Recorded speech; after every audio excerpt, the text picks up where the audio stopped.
সবাই মিলে দেশকে নতুন করে গড়ে তোলার আহ্বান জানিয়েছেন বিএনপির ভারপ্রাপ্ত চেয়ারম্যান তারেক রহমান।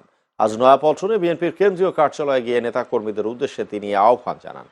দীর্ঘ ১৭ বছরের নির্বাসন শেষে দেশে ফেরার পর প্রথমবারের মতো বিএনপির কেন্দ্রীয় কার্যালয়ে গেলেন তিনি। তারেক রহমান বলেন, সবাই সাধ্যমতো চেষ্টা করলে দেশকে এগিয়ে নেওয়া সম্ভব। সবাই মিলে ছোট ছোট কাজের মাধ্যমে দেশকে গড়ে তুলতে নেতাকর্মীদের প্রতি আহ্বান জানান বিএনপির ভারপ্রাপ্ত চেয়ারম্যান। দোয়া কামনা করেন মা খালেদা জিয়ার সুস্থতার জন্য। এ সময় বিএনপির জ্যেষ্ঠ যুগ্ম মহাসচিব রুহুল কবির রিজভী সহ অন্যান্য নেতারা উপস্থিত ছিলেন। আমাদের যার যতটুকু অবস্থান আছে সেখান থেকে আসুন, আমরা আমাদের দেশটাকে নতুন করে গড়ে তোলার চেষ্টা করি। যার পক্ষে যতটুকু সম্ভব আমরা সচেষ্ট হই দেশের জন্য। কোথাও যদি রাস্তায় একটি